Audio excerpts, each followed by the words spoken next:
ನಮಸ್ಕಾರ ವೀಕ್ಷಕರೇ, welcome to ನಮಸ್ತೆ ಇಂಡಿಯಾ ಕುಕಿಂಗ್ ಚಾನಲ್. ಇವತ್ತು ನಮ್ಮ ಚಾನಲ್ನಲ್ಲಿ ತುಂಬಾನೇ ಸಾಫ್ಟ್ ಅಂಡ್ ಕ್ರಿಸ್ಪಿ ಆದ ಕರ್ಜಿಕಾಯಿ ಮಾಡೋದು ಹೇಗೆ ಅನ್ನೋದನ್ನ ನೋಡೋಣ.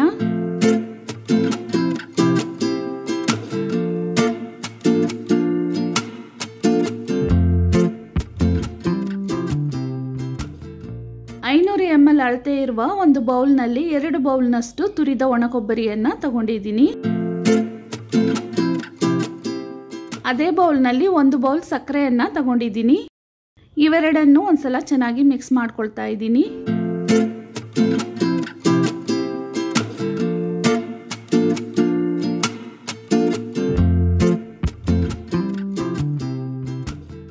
$25 ಗ್ರಾಂ ಗಸಗಸೆಯನ್ನ ಒಂದು ಪಾನ್ ನಲ್ಲಿ ಹಾಕಿ ಡ್ರೈ ರೋಸ್ಟ್ ಮಾಡ್ಕೊಳ್ತಾ ಇದ್ದೀನಿ.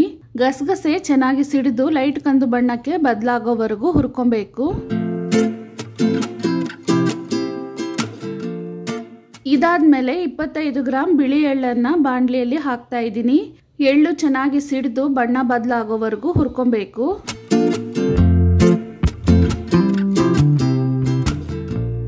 ಒಂದು ದೊಡ್ಡದಾದ ಪಾತ್ರೆಯನ್ನ ತಗೊಂಡಿದ್ದೀನಿ.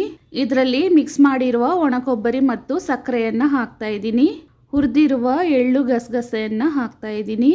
6 ಏಲಕ್ಕಿಯ ಸಿಪ್ಪೆಯನ್ನ ತೆಗೆದು 1 ಸ್ಪೂನ್ ಸಕ್ಕರೆ ಜೊತೆಗೆ ಪುಡಿ ಮಾಡಿ ಇಟ್ಕೊಂಡಿದ್ದೀನಿ. ಅದನ್ನು ಇದರಲ್ಲಿ ಹಾಕಿ ಚೆನ್ನಾಗಿ ಮಿಕ್ಸ್ ಮಾಡ್ಕೊಳ್ತಾ ಇದ್ದೀನಿ.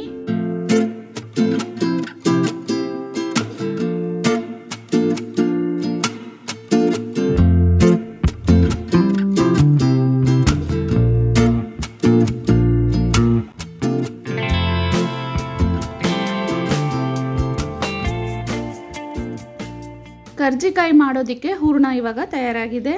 ಇದಾದ್ಮೇಲೆ ಅರ್ಧ ಕೆಜಿ ಮೈದಾ ಹಿಟ್ಟನ್ನ ತಗೊಂಡಿದ್ದೀನಿ. ಒಂದು ಪ್ಯಾನ್ ನಲ್ಲಿ 100 ml ಅಷ್ಟು ಎಣ್ಣೆಯನ್ನ ಚೆನ್ನಾಗಿ ಬಿಸಿ ಮಾಡ್ಕೊಳ್ತಾ ಇದ್ದೀನಿ. ಕೈಗೆ ಬಿಸಿ ತಾಗುವಷ್ಟು ಎಣ್ಣೆಯನ್ನ ಕಾಯಿಸ್ಕೊಬೇಕು. ಕಾಯಿಸಿರುವ ಎಣ್ಣೆಯನ್ನ ಮೈದಾ ಹಿಟ್ಟಿನಲ್ಲಿ ಹಾಕ್ತಾ ಇದ್ದೀನಿ. ಒಂದು ಚಿಕ್ಕ ಸ್ಪೂನ್ ನಲ್ಲಿ 1/4 ಟೀ ಸ್ಪೂನ್ ಗಿಂತಲೂ ಕಡಿಮೆ ಉಪ್ಪನ್ನ ಹಾಕ್ತಾ ಇದ್ದೀನಿ. ಇದನ್ನ ಚೆನ್ನಾಗಿ ಮಿಕ್ಸ್ ಮಾಡ್ಕೊಬೇಕು. ಈ ಹಿಟ್ಟಿಗೆ ಉಪ್ಪನ್ನ ಕಡಿಮೆನೆ ಹಾಕೊಬೇಕು. ಚಪಾತಿಗೆ ಹಾಕೋ ತರ ಕರೆಕ್ಟ್ ಆಗಿ ಹಾಕಬಾರ್ದು. ಅರ್ಧ ಉಪ್ಪಿದ್ರೆ ಸಾಕು.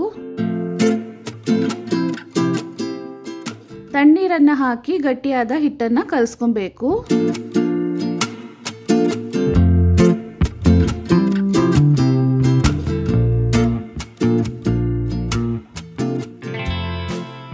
ಹಿಟ್ಟನ್ನ ಆದಷ್ಟು ಗಟ್ಟಿಯಾಗಿನೇ ಕಲಸ್ಕೊಬೇಕು.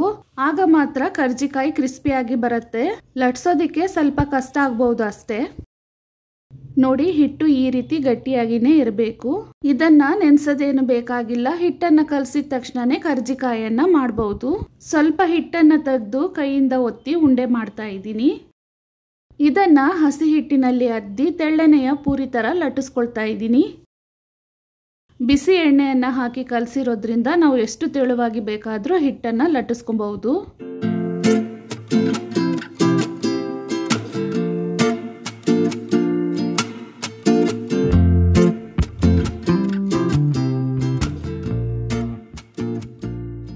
ನೋಡಿ, ಈ ರೀತಿ ತೆಳ್ಳಕ್ಕೆ ಲಟ್ಟಿಸ್ಕೊಬೇಕು.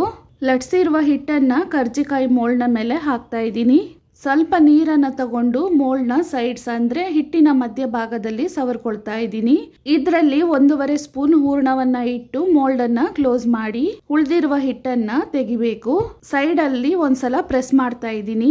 ಈ ರೀತಿ ಮಾಡೋದ್ರಿಂದ ಹಿಟ್ಟು ಬಿಟ್ಕೊಂಡು ಹೂರ್ಣ ಆಚೆ ಬರೋದಿಲ್ಲ. ಒಂದೊಂದು ಬ್ಯಾಚ್ಗೆ ಆಗೋ ರೀತಿ ಹಿಟ್ಟಿನಿಂದ ಶೇಪ್ ಅನ್ನ ಮಾಡಿಟ್ಕೊಳ್ತಾ ಇದ್ದೀನಿ. ಒಟ್ಟಿಗೆ ಜಾಸ್ತಿ ಮಾಡ್ಕೊಂಡ್ರೆ ಹಿಟ್ಟು ಒಣಗೋಗ್ಬಿಡತ್ತೆ. ಬಾಣ್ಲಿಯಲ್ಲಿ ಎಣ್ಣೆಯನ್ನ ಕಾಯಿಸ್ಕೊಂಡಿದ್ದೀನಿ. ಸ್ವಲ್ಪ ಹಿಟ್ಟನ್ನ ಹಾಕಿ ನೋಡಿದಾಗ ಹಾಕಿದ ತಕ್ಷಣನೇ ಹಿಟ್ಟು ಮೇಲೆ ಬರಬೇಕು. ಈ ರೀತಿ ಕಾಯಿಸ್ಕೊಬೇಕು. ಇದರಲ್ಲಿ ಮಾಡಿರುವ ಕರ್ಜಿಕಾಯಿನ ಹಿಟ್ಟನ್ನ ಹಾಕಿ 2 ಕಡೆನೂ ಲೈಟ್ ಕಂದು ಬಣ್ಣ ಬರೋವರೆಗೂ ತಿರುಗಿಸಿ ಹಾಕಿ ಬೇಯಿಸ್ಕೊಬೇಕು. ಕರ್ಜಿಕಾಯಿ ಬೆಂದು ತಣ್ಣಕ್ಕಾದ್ಮೇಲೆ ಒಂದು ಏರ್ಟೈಟ್ ಕಂಟೈನರ್ ನಲ್ಲಿ ಹಾಕಿ ಮುಚ್ಚಿಡಬೇಕು. ಈ ರೀತಿ ಮುಚ್ಚಿಟ್ಟು ಯೂಸ್ ಮಾಡಿದಾಗ 15 ದಿನದವರೆಗೂ ಕ್ರಿಸ್ಪಿಯಾಗೇ ಇರುತ್ತೆ, ಸಾಫ್ಟ್ ಆಗಿ ಆಗೋದಿಲ್ಲ. ಆದ್ರೆ ಯಾವುದೇ ಎಣ್ಣೆಯಲ್ಲಿ ಮಾಡಿದ ಪದಾರ್ಥ ಆಗ್ಲಿ 2 ವಾರದ ನಂತರ ಎಣ್ಣೆಯ ವಾಸನೆ ಬದಲಾಗಿ ಜಿಡ್ಡಿನ ತರ ಆಗ್ಬಿಡತ್ತೆ. ಅಷ್ಟರೊಳಗೆ ಖಾಲಿ ಮಾಡಿಬಿಡ್ಬೇಕು.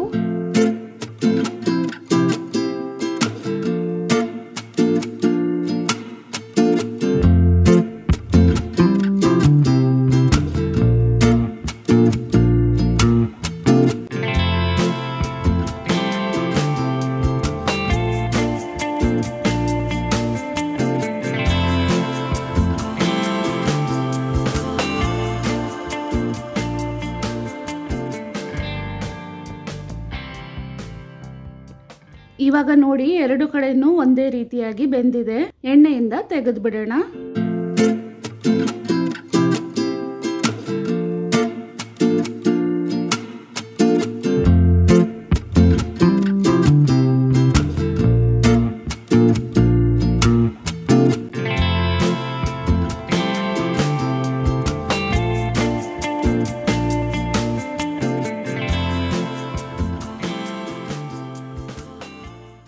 ತುಂಬಾನೇ ರುಚಿಯಾದ ಸಾಫ್ಟ್ ಅಂಡ್ ಕ್ರಿಸ್ಪಿ ಆದ ಕರ್ಜಿಕಾಯಿ ಇವಾಗ ತಯಾರಾಗಿದೆ.